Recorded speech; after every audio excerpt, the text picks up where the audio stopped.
Hey guys, this is Chris from Empire Bricks and welcome to another LEGO Star Wars set pre-review. Today we're having a look at the upcoming set 75218, the X-Wing Starfighter. The set will have 731 pieces, it will get 4 minifigs, and it will retail for $79.99 in dollars and a little bit more in euros probably. So, another X-Wing. It hasn't been too long since we had an X-Wing, but it has been quite a while since we had a classic X-Wing. So, I think a lot of people are waiting for this set, and just off the bat, I think it looks absolutely gorgeous. The piece count is a little bit low though, with 731. I believe it's less than the Resistance X-Wing fighter. So I'm curious where the difference comes from and if the X-Wing isn't too light or too small. I know the Resistance X-Wing is quite large. I'm guessing this one is a little bit smaller. But having a look at the minifigures first, we get 4 of them. 2 pilots and 2 astromechs, of which one is of course R2-D2, making the figure next to it probably a Luke Skywalker, considering the lightsaber and the red emblem on the helmet. The other astromech seems to be a shiny metallic color, and I'm not sure who the pilot is, but we get 2. Kind of a surprise. I would be expecting a maintenance service guy or something. But we get 2 pilots, so they can switch or they can, I don't know, help each other into the aircraft. I'm not sure why we get 2 pilots, but I think it's pretty cool. I'd rather have 2 pilots than a random mechanic.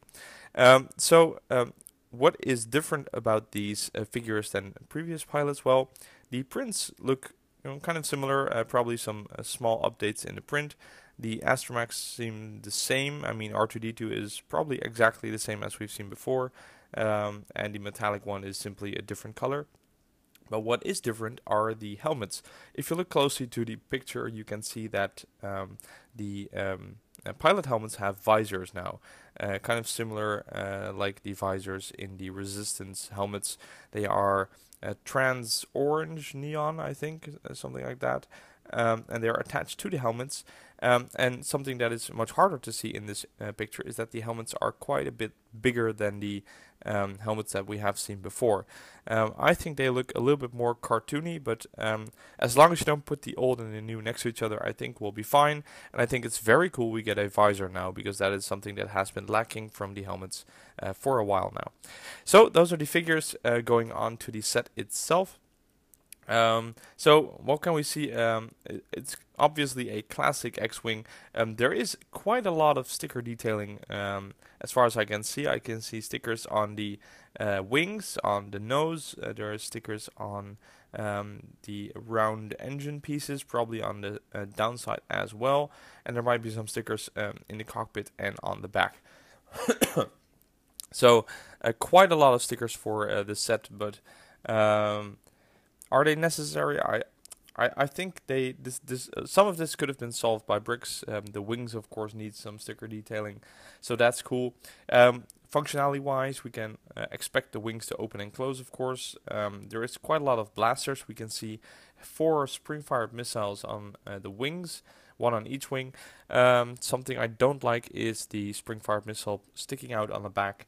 I think they could have moved the missile launchers a little bit to the front, making it less obvious that they don't really belong there, contrary to the make-believe blasters that are the poles that are sticking out from the wings.